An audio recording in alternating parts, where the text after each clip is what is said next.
I'd like to call to order the October 6, 2025 meeting of the school board. Would everyone please rise for the pledge? Pledge allegiance To the flag of the United States of America and to the republic for which it stands, one nation, under God, indivisible, with liberty and justice for all.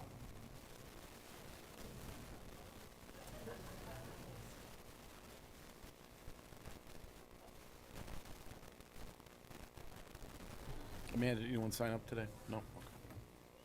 We will start with, let me get the mic closer, 2.01 student and staff recognitions. Starting with our National Merit semifinalists. Congratulations to Chesterton High School seniors who have been named the National Merit semifinalists in 2026 National Merit Scholarship Corporation competition. Those seniors who were named this year as National Merit semifinalists are Emery McKitty and Janie Zhang. At this time, I would like to invite Emery and Janie to please come forward and big congratulations.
We'd also like to congratulate tonight the Unified Bocce Ball team, a new CHS unified sport. This team is off to a fantastic start for the district as a state runner-up on September 20th at the Unified Bocce Ball State Tournament in Carmel, Indiana. The team placed second out of 24 teams, beating Penn, Cathedral, and Bishop Chatard along the way, only missing first place by 1 point in the final match.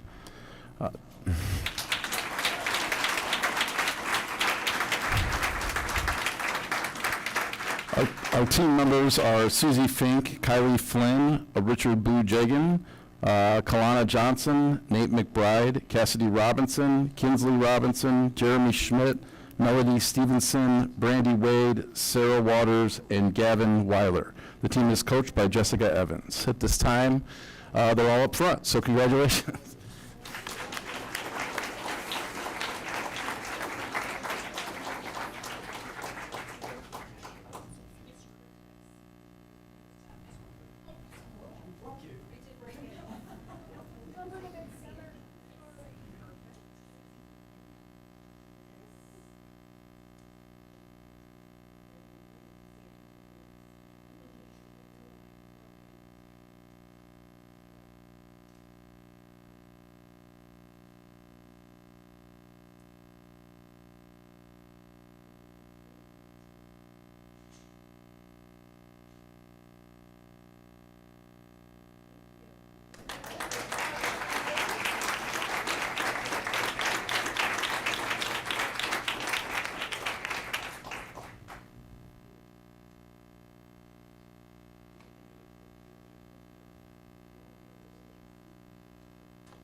You're up.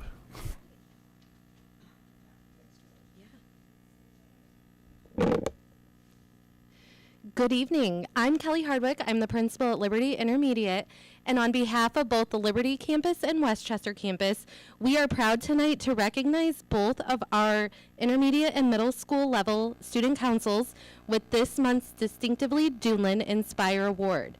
These dedicated students are leaders and focus on building school spirit, fostering a positive learning environment, and giving a voice to their peers. They also sponsor many events and activities throughout the school year that support both our students and the broader community. Here are just a few examples of some of the initiatives that our student councils lead at our schools. Liberty Intermediate School Student Council sponsors an annual food drive. They also organize our Red Ribbon Week activities, as well as they are looking forward to sponsoring our first Socktober sock drive this fall. Westchester Intermediate School Student Council helps host family events such as the Title I Bingo Night. They work on their homecoming parade float and organize a tissue drive for their school. Liberty Middle School Student Council sponsors school dances. They also assist with the Veterans Day program and donate goods to local pantry or food pantries. Westchester Middle School Student Council collects and distributes items for the Angel Tree. They also sponsor school dances and plan Spirit Week activities. The Inspire Award celebrates Trojans who embody exemplary leadership, demonstrating the mindsets, behaviors, and skills needed to succeed in school and beyond. Our student council members and sponsors are shining examples of a positive role model, and we thank them for their commitment to leading with purpose and inspiring others. So, sponsors and members, as we read your name, please come to the front and bring your certificate with you. Liberty Intermediate School sponsor is Sherry Simmons, and students are Rosie Kaplan, David Forsyth, Cade Serrain, and Macy Carmichael.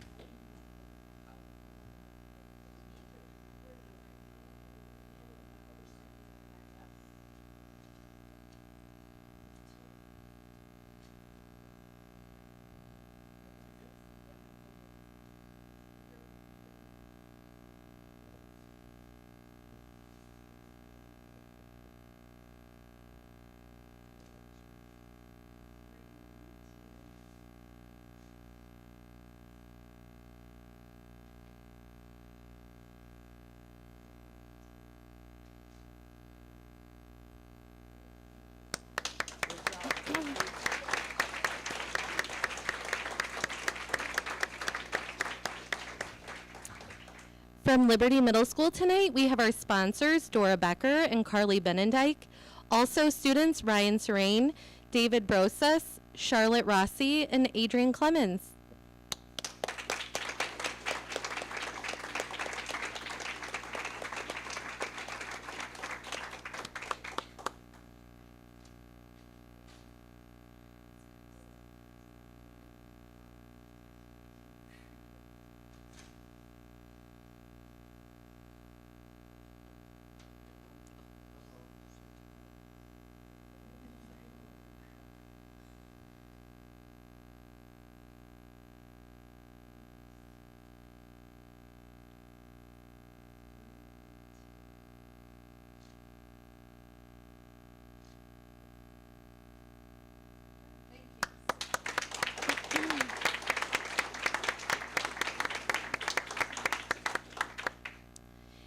Here tonight from Westchester Intermediate School, we have our sponsor, Delilah Reeder, and student representatives, Brooklyn Lowe, Abigail Giuliano, Nolan Harris, and Jace Dyer.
And then also here from Westchester Middle School, our sponsor, Laura Odell, and student representatives, London Smallwood, Jackson Ballas, Peyton O'Brien, Audrey Mercado, and Luke Muller.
We'd also like to congratulate our elementary school counselors for demonstrating exemplary leadership by successfully completing Indiana's comprehensive school counseling initiative, Carry the Torch to Student Success at the highest level possible, Gold Star.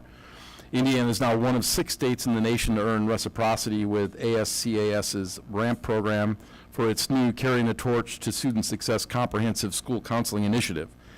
Schools who successfully complete the gold level programming will also earn RAMP certification. This is the replacement for Gold Star recognition, a designation that all the Duneland schools had previously completed. CHS was recognized for the same achievement in 2024, and our 5 to 8 schools are on track to receive similar recognition when their work is complete. These school counselors will be recognized for this achievement at the November Indiana School Counselors Conference. At this time, I would ask that our 5 K through 4 school counselors come forward for recognition. Heather Kellogg Bailey, Coach Ann Brummett, Michelle Brust Jackson, Lizzie Stanko, Liberty Lions, and Sue Harmonson for Yost Elementary. Thank you.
We'll move on to 3.01, Duneland School Corporation Health, Safety, and Wellness Presentation.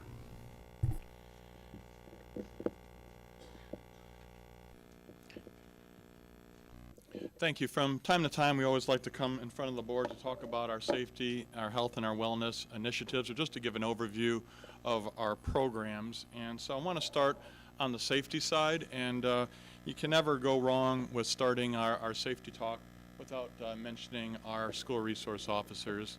You have there on your screen our 6 school resource officers led by Lieutenant Christian. This past year, we were able to, unfortunately, lost Mike Steege, who became a detective for the Porter County Sheriff's Department, but we're lucky enough to be able to bring over Sergeant Alfaro over at the Liberty Intermediate and Middle School. And I always like to go on record every time I talk about our SROs. I've worked in numerous school corporations. By far, the best school resource officers that I've ever worked with or I've ever seen. These school resource officers are here for the right reason. They really enjoy working with our students. Obviously keep our campuses safe, but it's just a joy to watch them interact with our kids each day, from our kindergartners all the way up through our seniors. They do a fantastic job. Looking at school resource officers throughout Northwest Indiana, we do have 6 full-time school resource officers leading Northwest Indiana for the most, which is always good. We have 2 of our SROs cover our K through 4 buildings, 2 in our 5 through 8 campuses, and 2 at our high school. And you can see the Northwest Indiana average there of 2.88 per district, 0.75 at K through 4, 1 5 through 8, and 1.13. So we're doubling the school resource officer efforts across Northwest Indiana, and very proud of that, and watching, once again, those folks work with our kids and our staff every single day. Our school resource officers are trained to work with students through the Indiana School Safety Specialist Academy and the Indiana School Resource Officer Association, plus additional training that they receive as police officers through Chesterton Police Department. Moving on the safety aspect to our cameras. Throughout our renovation process, we have been able to enhance our camera system throughout the school corporation. You could see a couple of those were live shots when I screenshotted them, but you could see some pictures there. Look at the quality of our camera system, and that we have 99%, probably about 99.7% of our district covered inside and outside, interior and exterior cameras throughout the district. We have over 350 handheld radios that we utilize each and every day for routine measures, as well as any type of a safety situation. So our teachers, our staff are in constant communication with one another via this radio system. So at any point in time, they can reach out to the office, to a school resource officer, or whatever their need might be, either through the telephones in their classroom and or through their handheld radio. New this year is our Rave Panic button. We were able to launch this at the start of the school year. This gives every employee that has access to a cellular phone access to medical, through the fire department, as well as any type of active assailant situation at the touch of a button. So another great addition to our safety programming this school year, and a big enhancement from our previous application, School Guard. Just a brief demonstration, not demonstration, I don't want to click any buttons, but a little talk about how this works here. At any point in time, any of those 5 buttons can be triggered. We focus on the top 3, active assailant, fire, and medical within our buildings. That makes an immediate phone call to 911. Through geofencing, it is able to identify where that call or where that application is being triggered, all the way down to the actual room. At the same time, every law enforcement officer within Porter County is also notified.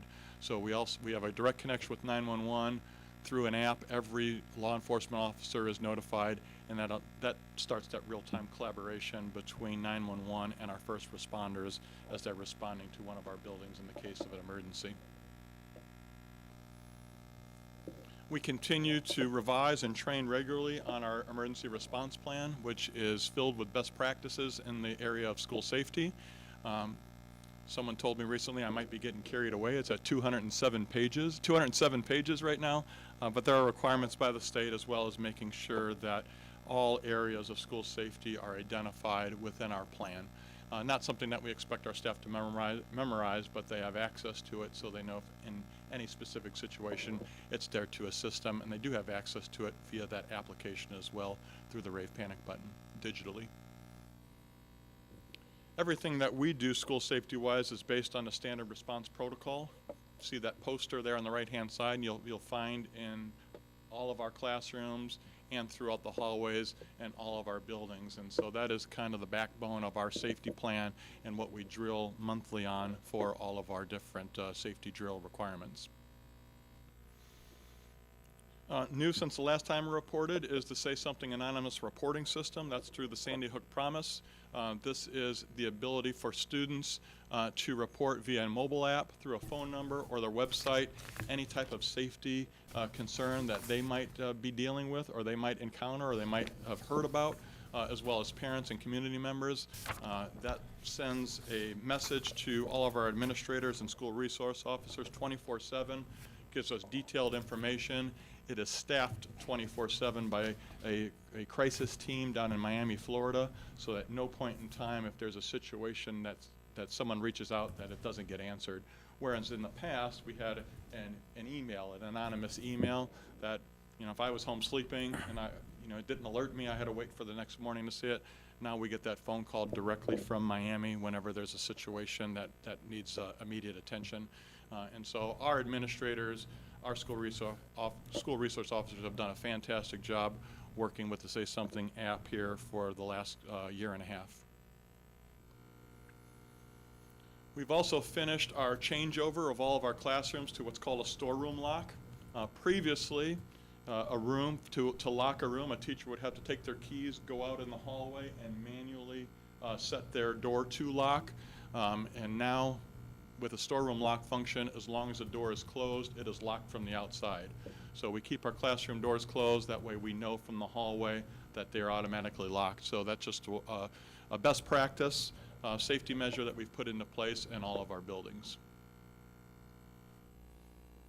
We've also equipped all of our classrooms with crisis buckets. They are equipped with anything that a classroom might need in the case of an extended lockdown. Once again, something we hope we never have to use, but it's nice to be able to know that in the case of a lockdown that we have some of the materials and supplies that our teachers and students would need. We've worked hard over the last 2 years on our reunification plan. I've done a couple of drills now, one at Yost and one at Liberty Elementary, most likely planning for a reunification drill next school year to make sure that our plan is solid, it's been well drilled, and that our team feels comfortable not just doing tabletop exercises or reading about it in a plan, but actually practicing it. And so you could see a couple of pictures from our drills there with our reunification plan. Moving on to health services, we are excited about the addition of our Director of Health Services, who's a nurse practitioner, Sam Hunter, who oversees health services for the corporation, and then she oversees 12 registered nurses throughout the school corporation. So we have 2 RNs at Chesterton High School, 2 at Liberty Campus, 2 at Westchester, then 1 each in our elementary buildings, and 1 here at the Trojan Learning Center. So I would put those numbers of registered nurses against anybody within Northwest Indiana for sure, and to make sure that we have folks in our buildings that are able to take care of our students' health needs. They've done a great job. Our nurses got together last year and made sure that all of our buildings and then our district was Project Adam certified. You can see some pictures there from one of our drills, and we've talked about this previously at a board meeting, and also that we now have 34 AEDs within the school corporation, and they're all the same AEDs, whereas several years ago we had different models. Now we have the same AEDs, so our training kits and so forth match with what one of our employees might deal with in an emergency situation, and we've used them. We've talked about that we've utilized AEDs more than 10 times in the last 3 years within our school corporation. Moving on to the wellness side, it's an overview of our school counseling and mental health services. We have 16 licensed school counselors within our school corporation, You can see 6 at the high school, 2 each at our intermediate middle school campuses, and then 1 at each elementary school. And then in addition, we have a licensed mental health counselor that rotates between all of our buildings. And so, you know, they've done a great job. A few here obviously today to be rewarded for their hard work. But just to mention that they did receive that Indiana Gold Star Counseling Award. We are now complete at the high school and the elementary, and 5 through 8 will be finishing up here soon. So there was an old program, Gold Star. It's been completely revamped, and we're working back through that process now. So excited that our counselors have gone above and beyond, and that Gold Star Award just means that they are exhibiting best practices and in the appropriate counseling models that are recommended throughout the country. So very excited about that and their work with our students. And then we have agreements as well. We have agreements with Crown Counseling for social work services and Porter Stark services for some social work assistance at our elementary schools. Crown Counseling mostly does 5 through 12. And so that's gone very well here in the last couple of years, servicing the needs of our students when they have needs that are outside the scope of our school counselors. And in addition, we have a memorandum of understanding with Valparaiso Community Schools and Portage Schools, where if we ever have a situation that overtaxes the counseling needs of our school corporation, we have an MOU with those school corporations where they would share their counselors with us, or we would do the same with them in any type of a situation, once again, that overtaxes our counseling services. We have that same agreement with Crown Counseling and Porter Stark, so if the need ever arises, we have the support needed for the mental health needs of our students. That is all I have. Thank you. Any questions? No, Robert, thank you.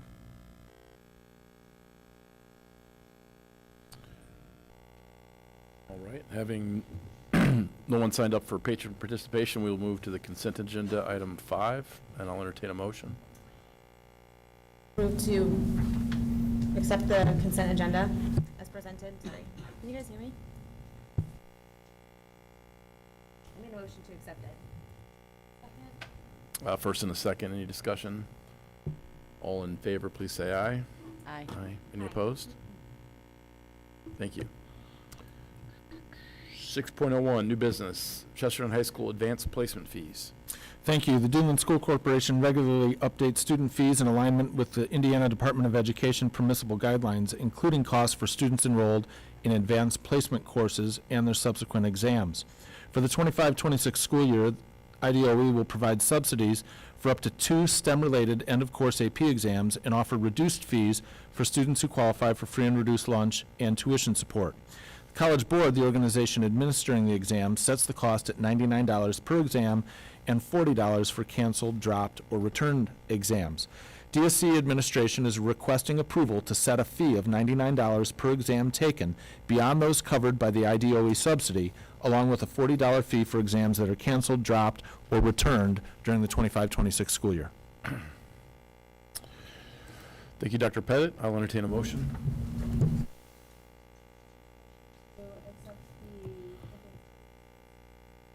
I'll second. First and a second, any discussion? All in favor, please say aye. Aye. Aye. Any opposed? Thank you. 6.02, Chesterton High School Health Class Instruction on Human Sexuality. Thank you. The administration is requesting board approval to use the 2 YouTube videos included in your board packet as part of the Human Sexuality Unit in Chesterton High School health courses. These videos align with the requirements of Senate Enrolled Act 442, which mandates that schools provide a high-definition ultrasound video, at least 3 minutes in duration, showing the development of the brain, heart, sex organs, and other vital organs in early fetal development, and a high-quality computer-generated rendering or animation showing the process of fertilization in each stage of fetal development into the uterus, noting significant markers in cell growth and organ development for every week of pregnancy from fertilization to birth. Before a school may provide a student with instruction on human sexuality, the school must provide the parent of the student or the student, if the student is an adult or an emancipated minor, with a written request for consent of instruction. A consent form will be provided to the enrolled students/parents prior to the start of the instructional unit. Thank you. I'll entertain a motion on 6.02. I'll make a motion to accept health class instruction. I'll second. First and a second, any discussion? All in favor, please say aye. Aye. Any opposed? Thank you. 6.03, first reading, policy 2221, 2410, 2414, 2416, 2461, 2623, 3220.02, 5200, 5223, 5517, 5517.01, 5600, 5605, 5610, 5611, and 5711. Thank you. The administration respectfully requests your approval to revise the following board policies. 2221 has been revised to reflect the changes made to Indiana law by Senate Enrolled Act 442, Introduction on Human Sexuality, and it adds cross-references, correct capitalization, and punctuation, and to reflect current terminology. 2410 and 2461 has been revised to incorporate changes mandated by the addition of Indiana Code 20-26-5-45, which prohibits school corporations from adopting a policy or otherwise preventing a parent from recording an IEP meeting. 2414 has been revised to incorporate the changes made to Indiana Code by Senate Enrolled Act 442 based on human sexuality. 2416 has been revised to reflect the changes to Indiana Code, once again by 442 on the introduction of human sexuality. 2623 has been revised to incorporate the changes made by Indiana Code 20-32-8-5.2 by House Enrolled Act 1499. 3220.02 has been revised to incorporate the amendments to Indiana Code made by Senate Enrolled Act 249.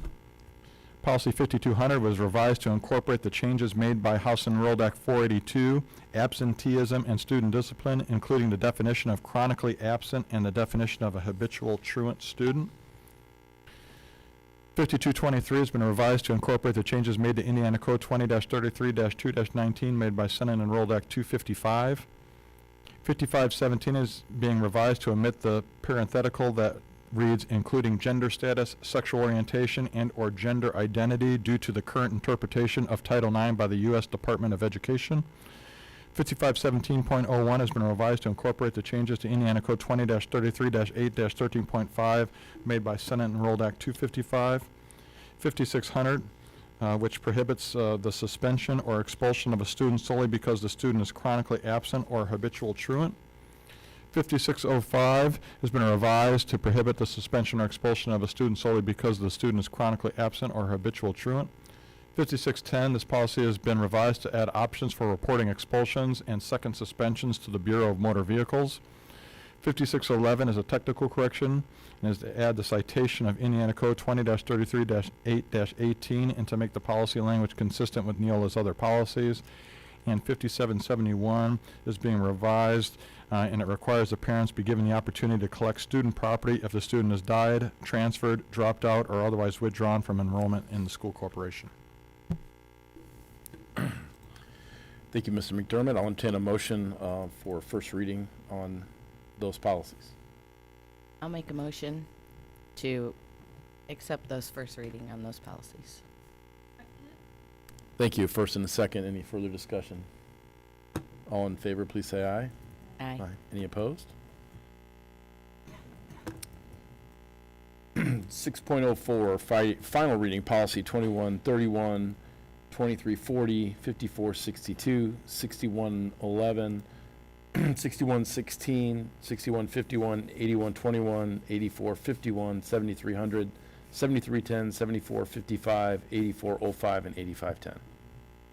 Thank you. The administration respectfully requests your approval to revise or replace the following board policies. 2131, these policies are being combined into a single policy that has incorporated the Indiana Department of Education's goals for students to graduate from high school in the state as expectations for the corporation students. 2340, this policy has been revised significantly to address separately field trips, extracurricular and co-curricular trips, overnight travel, other corporation-sponsored trips that are not sponsored by the corporation, and transportation on trips. 5462, this policy has been revised to add an option for retaking a class to allow students who earn grades below a B to retake the class and earn credit hours toward a seal on the new Indiana high school diploma. 6111, this policy has been revised to require the corporation to bring its accounts into an auditable condition within 90 days if the corporation is declared to be unaudited by the Indiana State Board of Accounts because it failed to reconcile accounts, records, files, or reports. 6116, this policy has been revised to require that any anticipated employee compensation amounts, including hourly costs and/or stipends, be approved by the board before they are incurred.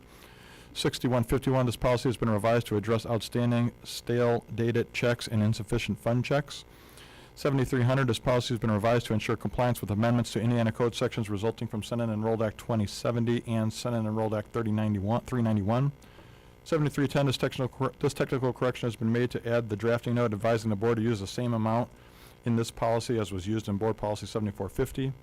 7455, this policy has been revised to explain the costs included in a capital asset and to cross-reference Policy 7310 and 7450 when setting a threshold for capitalizing assets to ensure consistency in board policy. 8121, this policy has been revised to be consistent with background check requirements of all other board policies. 8405, this policy has been revised to incorporate the requirements of Indiana Code 1641-21.2 for child care facilities and preschools, water testing for lead. 8451, this policy has been revised to incorporate terminology changes and the use of the term parasitic infestation and to incorporate provisions for managing bedbug infestations.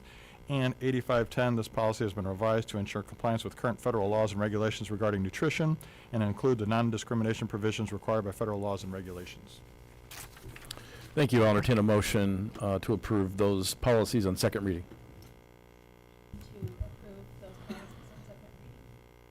Second. First and a second. Any further discussion? All in favor, please say aye. Aye. Any opposed? Thank you. 7.02 Public Relations Highlights. I'm going to pinch it for Bridget tonight since her voice is a little hoarse. She'd like you to know that the first grading period will end on Friday, October 10th, and report cards will be available on the Skyward Family Access Parent Portal on Tuesday, October 17th at 3 p.m. Parents have the option of printing out their student's report card. Parents needing access assistance to their parent portal on Skyward should contact their child's school directly. Also, fall recess. There will be no school for all Duneland students on Thursday and Friday, October 23rd and 24th for fall at recess. Classes will resume on Monday, October 27th. Thank you. 7.03 Superintendent comments. Nothing tonight, thank you. I will entertain a motion to adjourn. Second. Thank you. We are adjourned, and I'd like to call to order public hearing on our public hearing for our 2026 budget, 2026 to 2028 capital projects and capital asset plan, and the 2026 to 2030 bus replacement plan. Lynn, the floor is yours. Thank you. That's the forward. Okay, well, we all know I struggle with forward and backward on this. So, welcome to the public hearing for our budget, for our bus replacement plan, and our capital assets and capital projects plan. Tonight, we're going to go over information that you have seen in the past, but as a good reminder and an update as to where we are at this point in time, we're going to review that. Okay.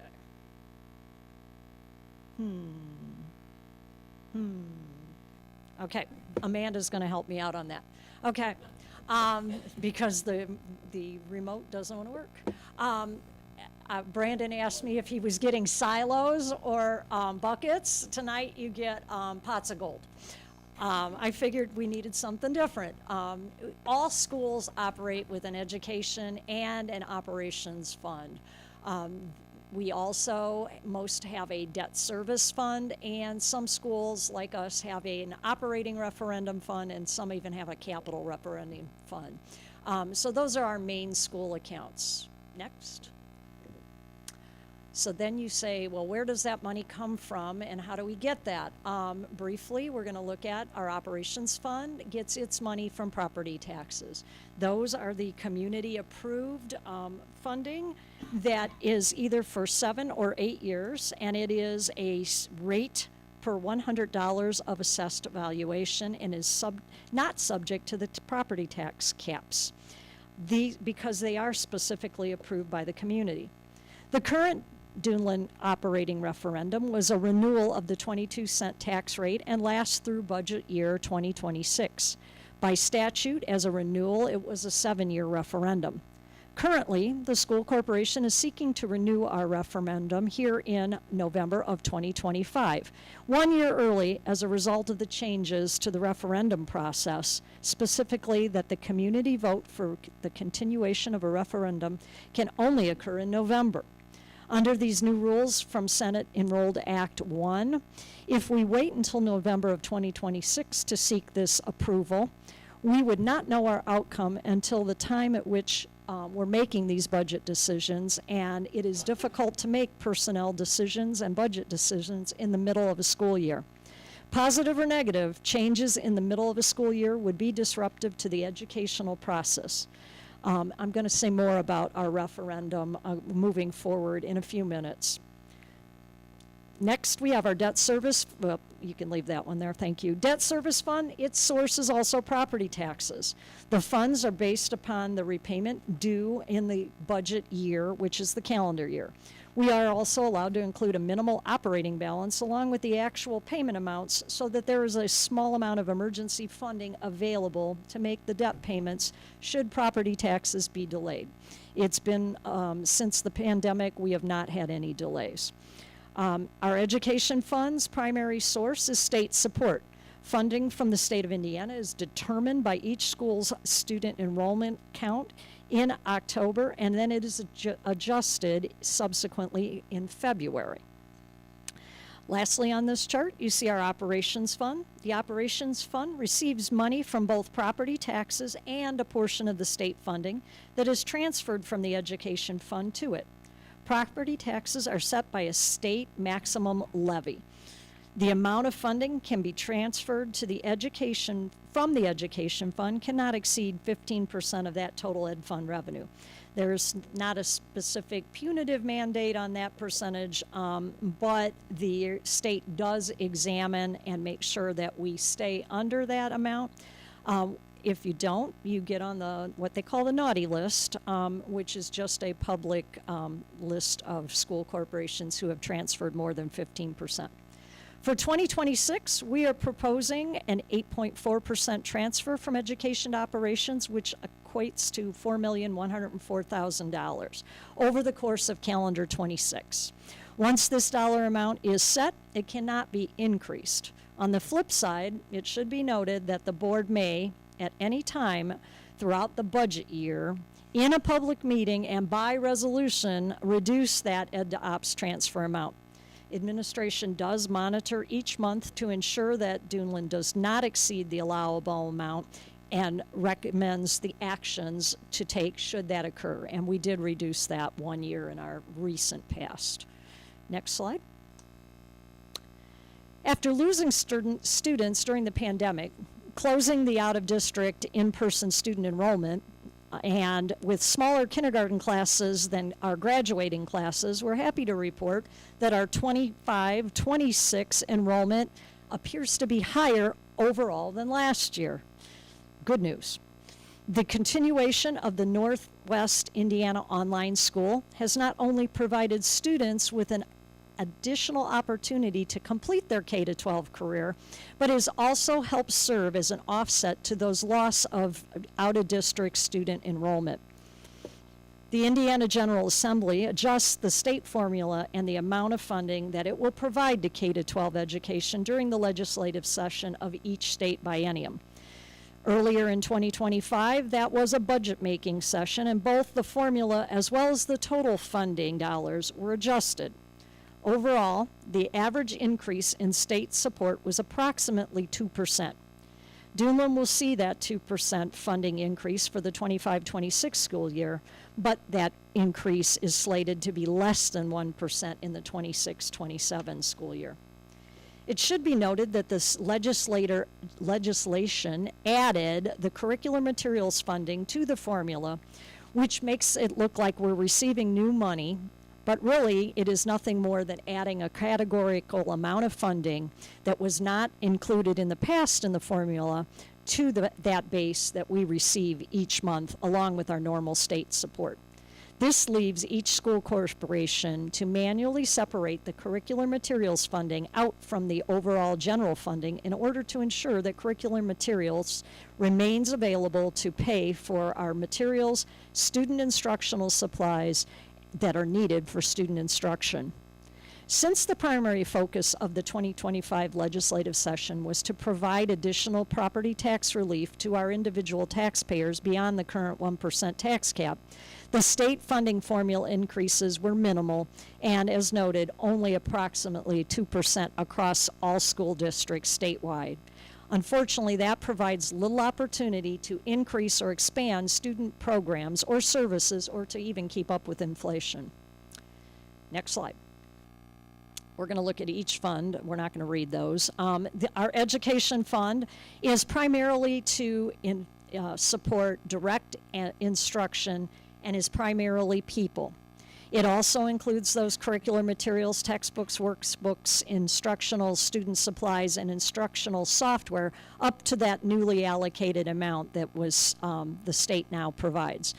Speaking of that amount, it is about $158 per student, or for our 2025-26 budget, approximately $920,000. Next slide. Our operations fund. All other people and programs that make up the school corporation are funded here.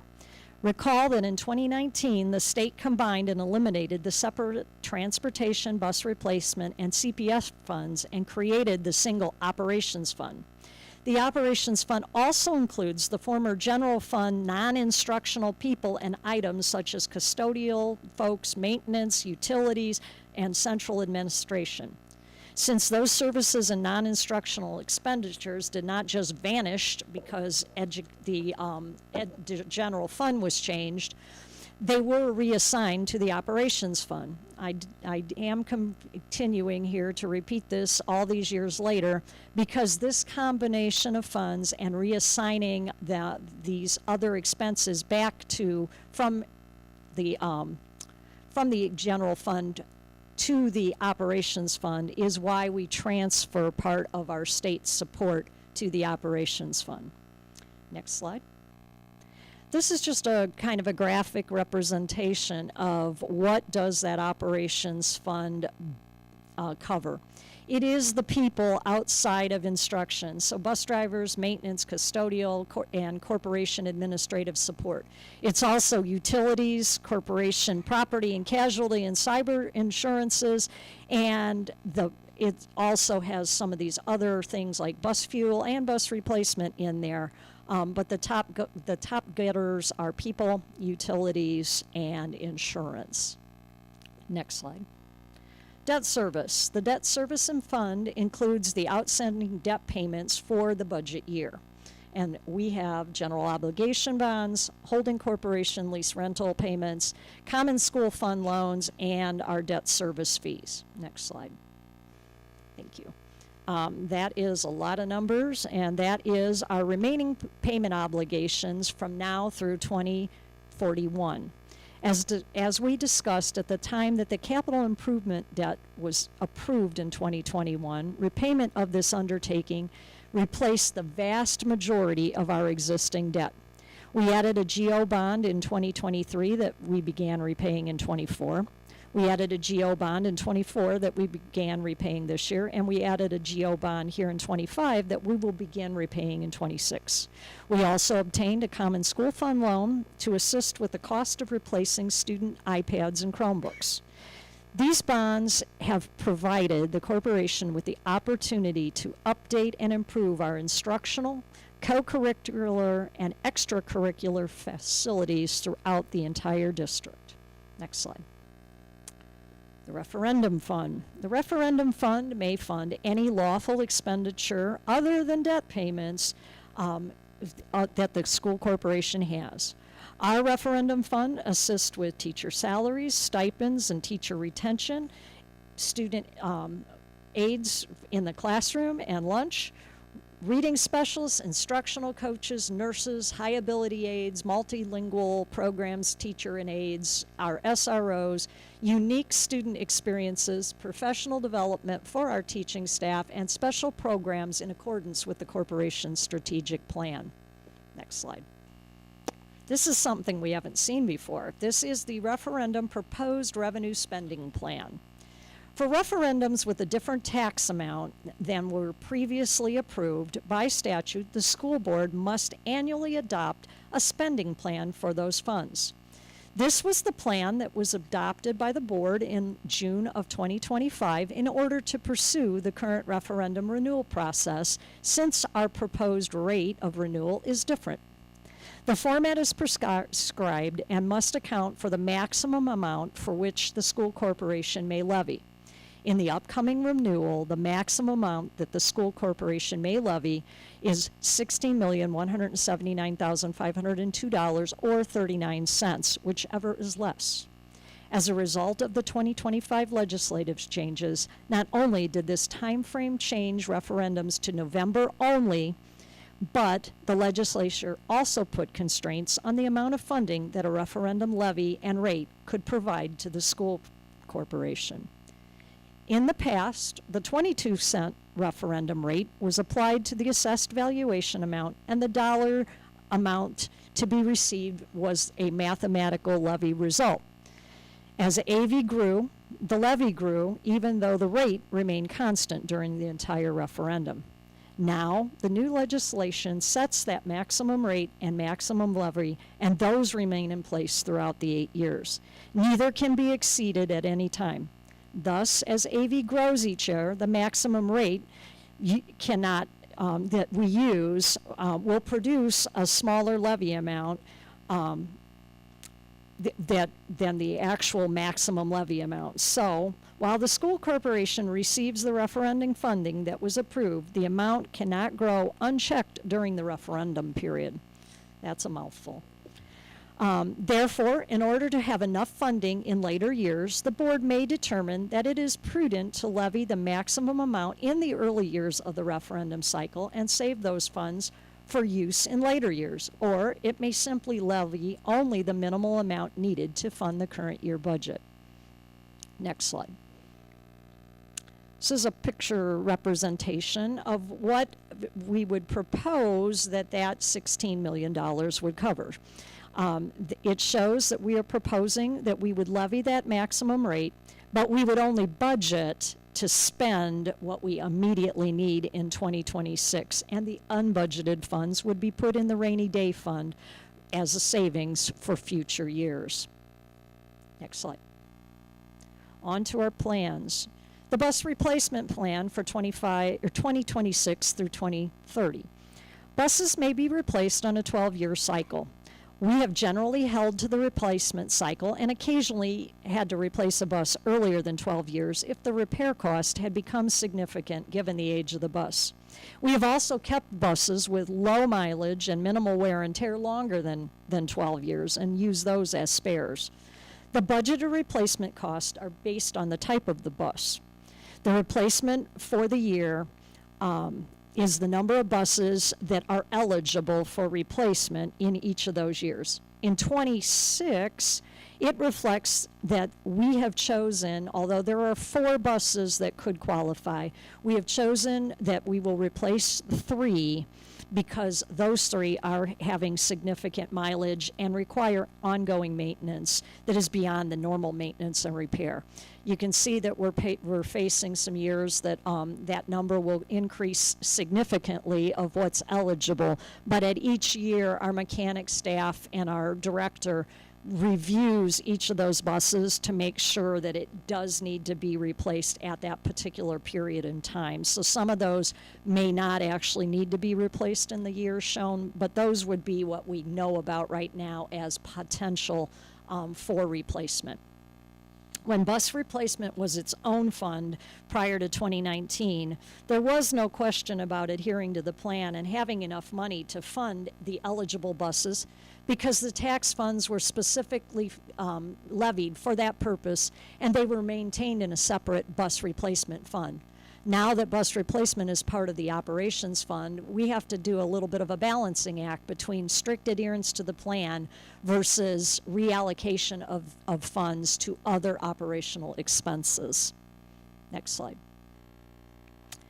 Capital assets and capital projects plan. Projects and assets that cost more than $10,000 must be listed by year and reviewed as a part of the annual budget process. Those detailed lists were posted on the Duneland and the Gateway websites, and I did not replicate them tonight here, shame on me. CPF projects are developed by reviewing our comprehensive building assessments, evaluating our equipment, and looking to needed changes that will enhance our educational program. As a result of the $160 million capital improvement projects, we were able to shift many of the previously proposed CPF projects for our K-8 buildings to that district-wide initiative. However, the current projects and equipment in the current plan consist of both routine and preventative maintenance of our existing buildings and equipment district-wide. The asset portion of the plan includes instructional technology upgrades for Chesterton High School, since the high school was not able to be upgraded as a result of the various bonding projects today. The totals shown here are certainly greater than we can actually expect to accomplish with our operations fund structure. While these things have been prioritized, we continue to make reprioritization before we begin any work or make any of the purchases. Inflation and availability issues continue to be a cost and timing factor when any significant project work or equipment purchases are considered, and that just adds to the ongoing reprioritization and adjustment to these plans. Next slide.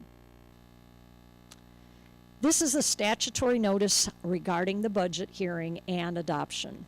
The estimated budgets and tax levies are provided along with the maximum operation fund levy and the expected circuit breaker losses for the upcoming year. As a result of Senate Enrolled Act 1, however, the direct credits to taxpayers are also part of the amount shown here, and that is in the $2 million, almost $2.3 million. $1.1 million of that overall $2.3 million loss is a result of these new credits. Taxpayer credit losses are real, and they will be immediately affecting our amount of money that we receive in our operations fund tax levy, which means that the school corporation will propose a budget in that fund of $23.5 million for 2026, but we will only receive tax revenue to support $21.2 million as a result of the existing tax caps and the new direct taxpayer credits that were enacted by the General Assembly earlier this year under SCA 1. The numbers on these forms are maximums for which we can be approved during the budget process. For example, we are advertising that operations max levy at $18,850,000, and that's slightly greater than what you see at $18,733,253, which is what the state has set. We're only going to be approved for that maximum of the state, but we always protect ourselves by making the advertised estimate slightly higher, so that if there are any state changes that increase that maximum levy amount, we can capture those additional funds.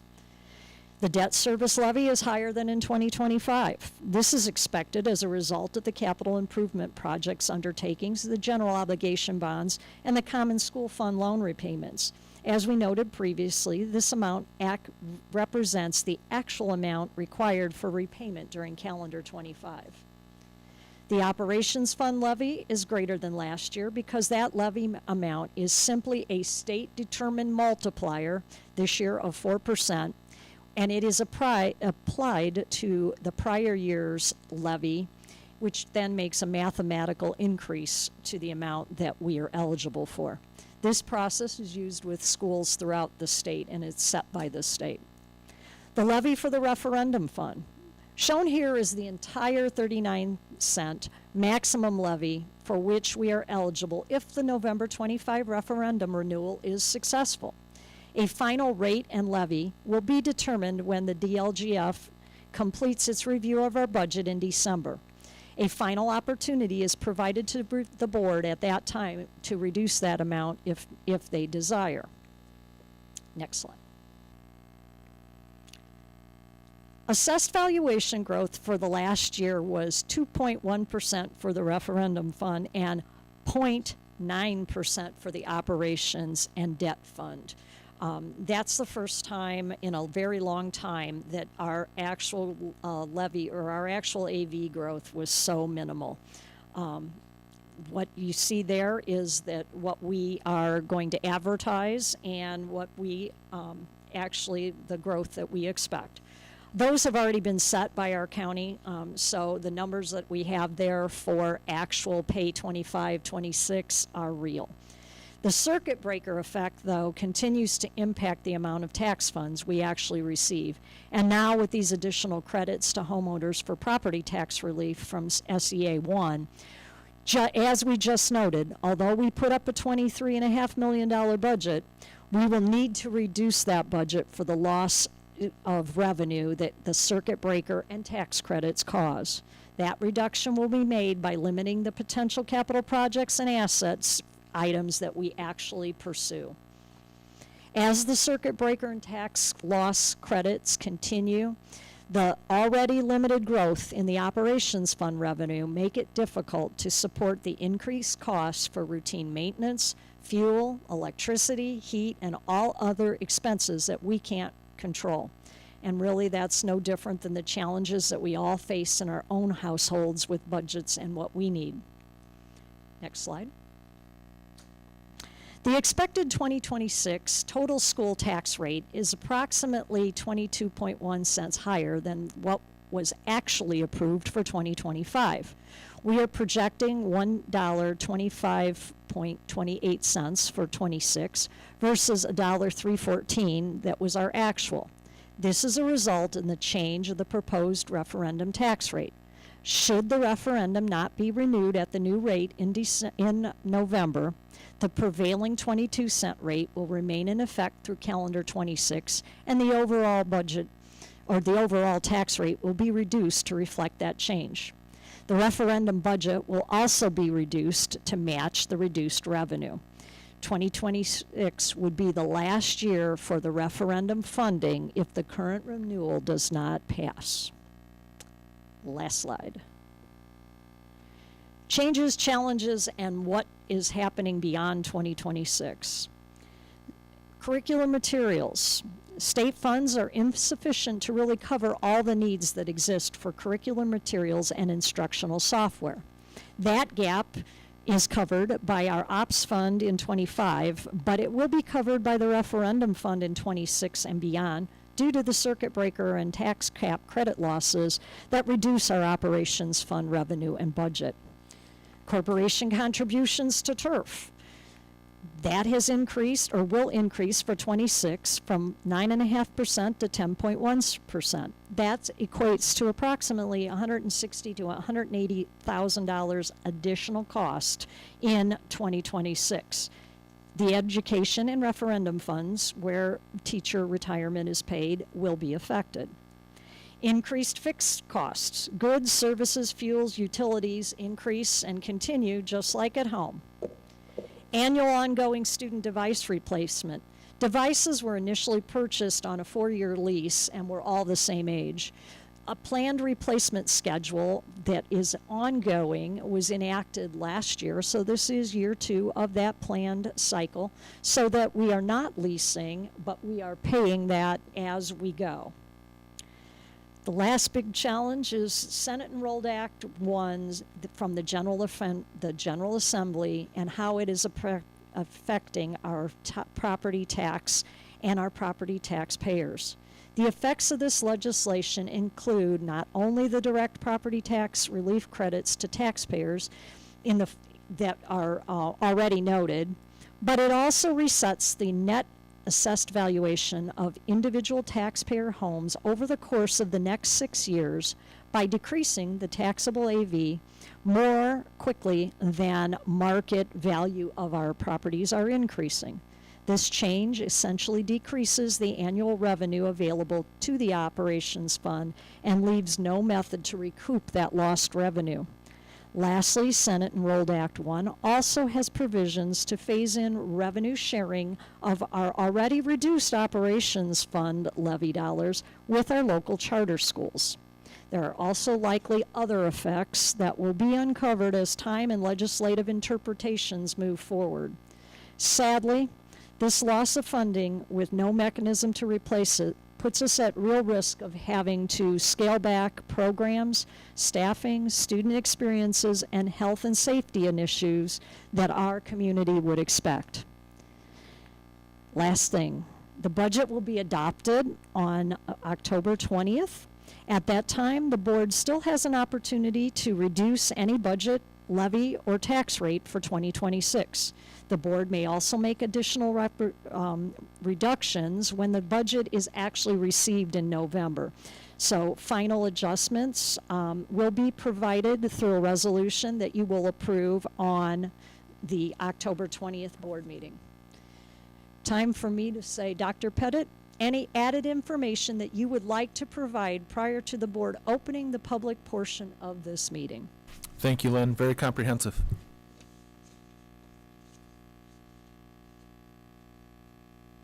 Mr. President, you may take public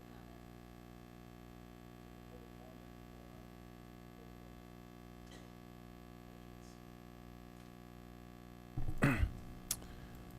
Thank you. There being none, we are adjourned.